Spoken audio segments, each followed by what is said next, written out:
क्या आपने कभी सोचा है कि ब्रह्मांड कैसे बना? क्या विज्ञान और अध्यात्म एक ही सत्य की खोज कर रहे हैं? क्या हिग्स बोसॉन, जिसे गॉड पार्टिकल कहा जाता है, लेकिन क्या इसका कोई संबंध भगवान शिव से और उनके नृत्य तांडव से हो सकता है?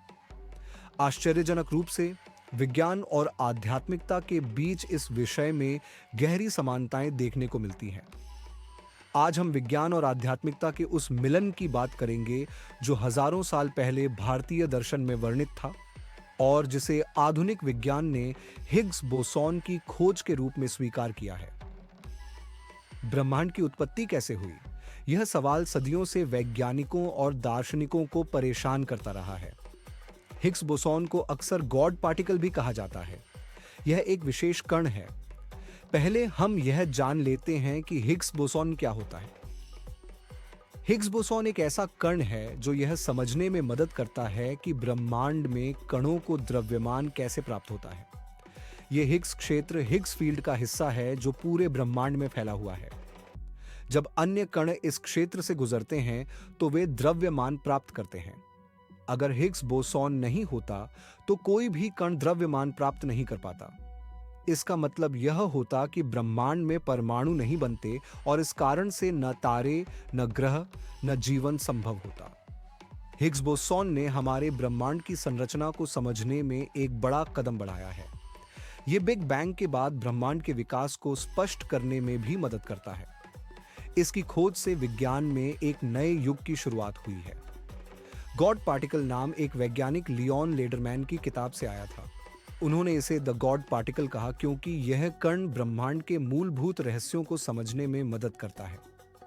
1964 में वैज्ञानिक पीटर हिग्स और उनके साथियों ने एक नया सिद्धांत दिया, हिग्स फील्ड और हिग्स बोसॉन कण।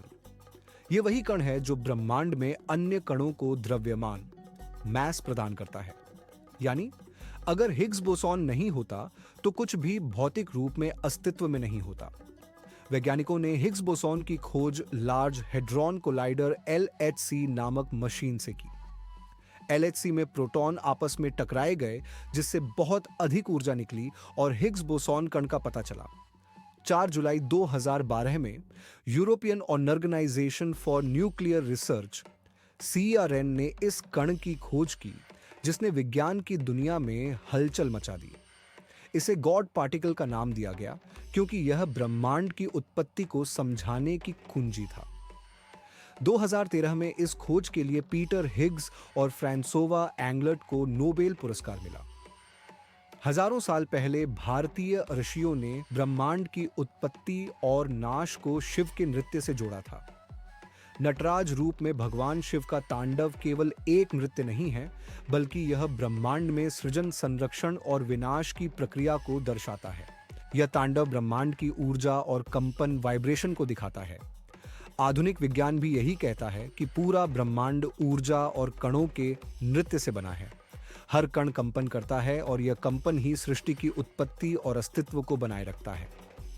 अब सबसे दिलचस्प बात यह है कि वही CERN जिसने हिग्स बोसॉन की खोज की, उसने अपने मुख्यालय के बाहर भगवान नटराज की विशाल मूर्ति स्थापित की है।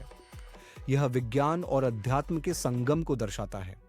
CERN के वैज्ञानिक मानते हैं कि शिव का नृत्य ब्रह्मांड की मूलभूत ऊर्जा और क्वांटम फिजिक्स का प्रतीक है। उनका मानना है कि यह नृत्य ठीक उसी तरह है जैसे कणों की गतिविधियां, निरंतर गति, विनाश और सृजन की प्रक्रिया। क्वांटम फिजिक्स कहती है कि हर कण एक ऊर्जा तरंग है और हर चीज लगातार बदल रही है। यह शिव के तांडव के समान है, कुछ भी स्थिर नहीं है, हर चीज निरंतर गति में है। हिग्स बोसॉन भी यही सिद्ध करता है कि कणों को द्रव्यमान प्राप्त करने की प्रक्रिया एक ऊर्जा क्षेत्र, हिग्स फील्ड में चल रही नृत्य जैसी हलचल है। यह नृत्य कभी खत्म नहीं होता, ठीक वैसे ही जैसे शिव का तांडव अनंत है। CERN के वैज्ञानिकों ने ब्रह्मांड के रहस्यों को समझाने के लिए भगवान शिव की नटराज मूर्ति को प्रतीक के रूप में स्वीकार किया। हिग्स बोसॉन की खोज से पता चला कि ब्रह्मांड में सब कुछ ऊर्जा के कंपन, वाइब्रेशन से बना है और शिव तांडव भी इसी कंपन को दर्शाता है। हिंदू ग्रंथों में लिखा है कि शिव के नृत्य से ही सृष्टि का आरंभ और अंत होता है। विज्ञान भी मानता है कि ब्रह्मांड एक विशाल ऊर्जा क्षेत्र का नृत्य है। हिग्स फील्ड हर जगह फैला हुआ है, ठीक वैसे ही जैसे शिव की शक्ति संपूर्ण ब्रह्मांड में व्याप्त मानी जाती है। क्या शिव का तांडव और हिग्स बोसॉन एक ही ब्रह्मांडीय नृत्य के दो रूप हैं? क्या विज्ञान अब वही सिद्ध कर रहा है जिसे आर्ष मुनियों ने हजारों साल पहले बताया था? चाहे हम इसे हिग्स बोसॉन कहें या शिव का तांडव, एक बात स्पष्ट है, पूरा ब्रह्मांड ऊर्जा के नृत्य में लीन है। ब्रह्मांड का हर कण इस नृत्य का हिस्सा है और हम सभी भी इसी ब्रह्मांडीय ऊर्जा का अंश हैं। इसलिए विज्ञान और आध्यात्मिकता अलग नहीं, बल्कि एक ही ब्रह्मांडीय सत्य को दो दृष्टिकोणों से देखने के प्रयास हैं। अगर आपको यह वीडियो पसंद आया तो लाइक करें, शेयर करें और हमारे चैनल को सब्सक्राइब करें। अगली बार किस टॉपिक पर वीडियो चाहते हैं, कमेंट में जरूर बताएं।